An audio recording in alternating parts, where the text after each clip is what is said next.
All right, time now to take a look at this afternoon's market numbers. At noon, the markets are all up. The Dow was up 100 points, the Nasdaq was in the green, up 143 points, and the S&P 500 was in positive territory, up 27 points.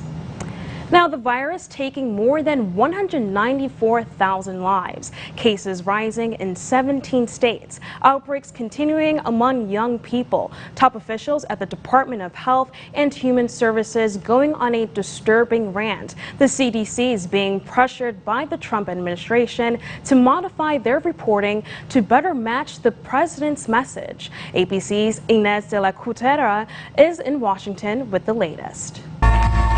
Overnight, President Trump on the campaign trail in Arizona, where there was little social distancing and few of his supporters wore face masks. This China virus was a big setback, but now we're back to business. This coming as the number of American lives lost to the COVID-19 pandemic inches closer to 200,000. The president facing fresh criticism for holding his first indoor rally in Nevada this weekend in defiance of regulations. The city of Henderson now issuing a $3,000 fine to the venue that hosted the event.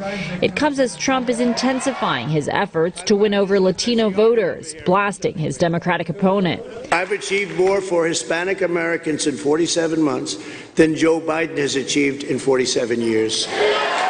Joe Biden firing back.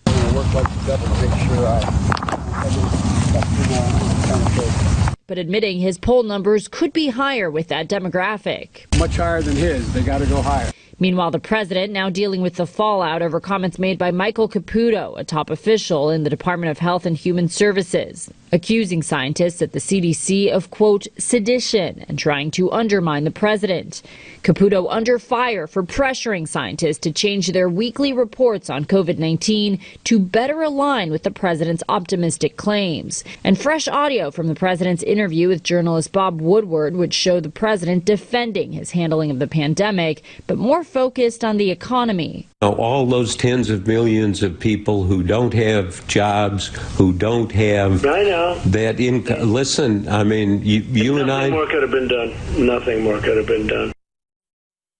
And House Democrats are now launching a probe into the politicization of those CDC science memos, seeking the voluntary testimony of 7 DHS officials, including Michael Caputo.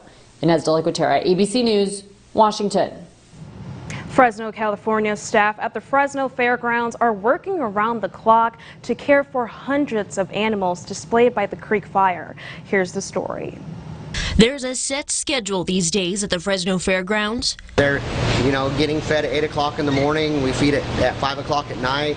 The animals that we can, we're getting them out. We're walking them around, getting some exercise in them. After all, it's not easy feeding, cleaning, and caring for hundreds of animals, both big and small. Making sure that they're healthy each day and they're managed. We have a vet on standby if anything, if we need any assistance with that. Staff say the long days and extra hours are worth it, as long as evacuees know their animals are being cared for. We really want people to know that when their animals are here, they're being looked at all day long. We're making sure they've got feed and water and that they're safe. Over 550 animals are temporarily calling the fairgrounds home, but staff say they're still only 5% full. Our doors are open. We have staff set up here.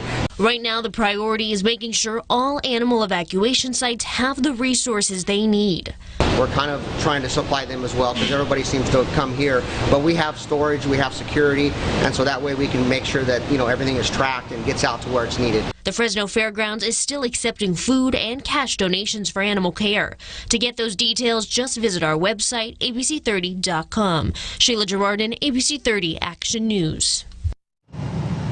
Coming up on Jet 24 Action News at noon, we'll tell you about a good kid inventing ways to bring smiles on people's faces.